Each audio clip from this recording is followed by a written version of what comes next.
গ্রামীণ ব্যাংক সংশোধন বিল 2026 জাতীয় সংসদে পাশ হয়েছে। খুবই ভালো কথা। তাহলে সমস্যাটা আসলে কোথায়, আর এই বিলের কারণটা আসলে কি, এর ভেতরের রহস্য আসলে কি, এটা নিয়ে আজকে আমরা সংক্ষিপ্তভাবে আলোচনা করব। মূলত গ্রামীণ ব্যাংকে সরকারি মালিকানা আর নিয়ন্ত্রণ কমিয়ে গ্রামীণ ব্যাংক সংশোধন বিল 2026 জাতীয় সংসদে পাশ হয়েছে। গত শুক্রবার এই বিলটা জাতীয় সংসদে উত্থাপন করেন অর্থমন্ত্রী আমির খসরু মাহমুদ চৌধুরী।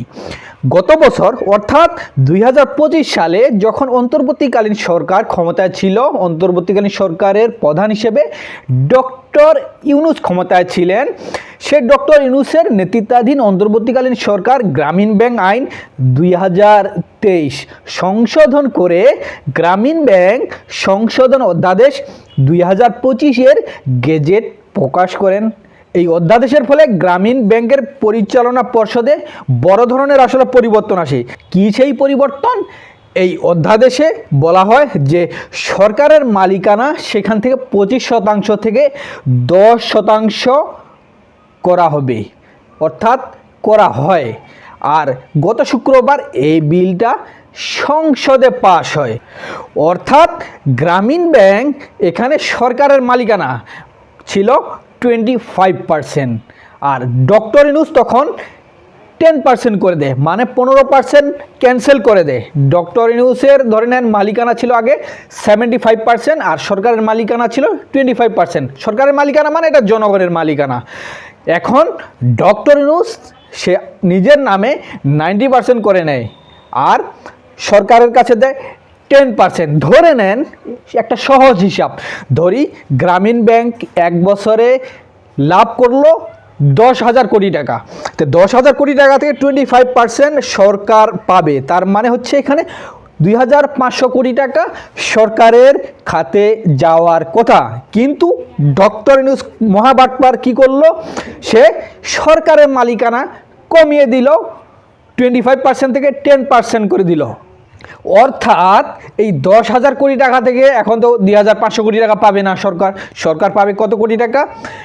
10%, মানে 1,000 কোটি টাকা। অর্থাৎ এখানে প্রায় 1,500 কোটি টাকা সরকার রাজস্ব হারাচ্ছে। সরকার মানে কি, এখানে জনগণের কল্যাণে ব্যয় হতো এই টাকা, আর এখানে মালিকানার বিষয়।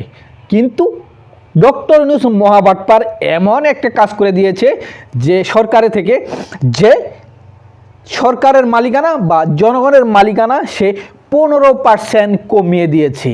তো ডক্টর ইউনূস মহাবাটপার সে ক্ষমতায় ছিল, সে নিজের যত সুযোগ সুবিধা আদায় করে নিয়েছে, ঠিক আছে, সে তো বাটপারি করেছে।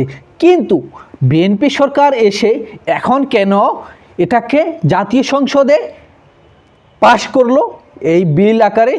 কারণটা কি? কারণটা তো আমাদের জানা উচিত, তাই না? এই বাটপার ইউনূস নির্বাচন দিতে টালবাহানা করেছিল, আর যখন প্রত্যেকটা রাজনৈতিক দল তার উপর চাপ প্রয়োগ করেছিল, বিশেষ করে সবচেয়ে বড় দল বিএনপি যখন তার উপর চাপ প্রয়োগ করেছিল, এই বাটপার লন্ডনে গিয়ে বিএনপির চেয়ারম্যান তারেক রহমানের সাথে সাক্ষাৎ করেছিল। সাক্ষাৎ করে কি করেছিল? দেশের জন্য কাজ করেছিল বা দেশের জন্য তার সাথে একটা চুক্তি করেছিল? না, সে নিজের আখের গুছিয়েছিল। সে তার সাথে, অর্থাৎ বর্তমান প্রধানমন্ত্রী জনাব তারেক রহমানের সাথে একটা ডিল করেছিল, চুক্তি করেছিল যে হ্যাঁ, তোমরা তো নির্বাচন নিয়ে অস্থির হয়ে গেছো, আমি যদি এখন 5 বছরের আগে নির্বাচন না দিই তুমি তো কিছুই করতে পারবে না, বা আমি নির্বাচন দিব না।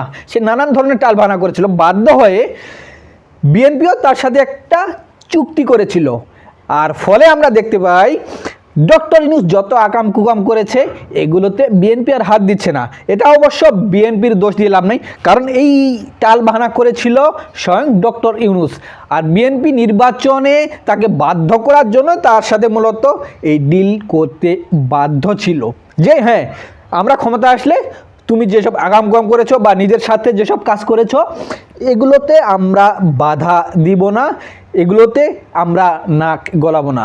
অর্থাৎ ডক্টর ইউনূস এই যে গ্রামীণ ব্যাংকে সরকারের মালিকানা 10% করে দিয়েছে, এটাতে বিএনপি রাজি হয়ে গিয়েছিল, আর সেজন্য মূলত জাতীয় সংসদে সংশোধন বিল 2026 পাশ করা হয়েছে, অর্থাৎ ডক্টর ইউনূসকে এটা থেকে রেহাই দেওয়া হয়েছে।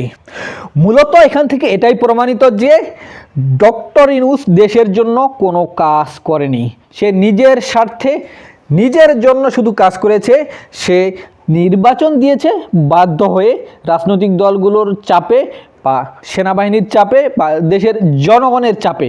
তাছাড়া অন্যদিকে সে তো নিজে কোনো কাজ করতে পারে নাই। জনগণকে সে কি জবাবদিহিতা করবে, জনগণকে সে কি জবাব দিবে? বরং নির্বাচন তো দিয়েছে রাজনৈতিক দলগুলোর সাথে বিভিন্ন রকম চুক্তি করে যে আমি যেসব আকাম কুকাম করেছি, আমি যেসব দুর্নীতি করেছি, আমি যেসব কাজ করেছি, এগুলো নিয়ে কোনো প্রশ্ন তোলা যাবে না। অর্থাৎ ডক্টর ইউনূস নিজের স্বার্থে কাজ করেছে, সে দেশের জন্য কোনো কাজ করেনি। এটাই হলো মহাবাটপার ডক্টর ইউনূসের কারসাজি।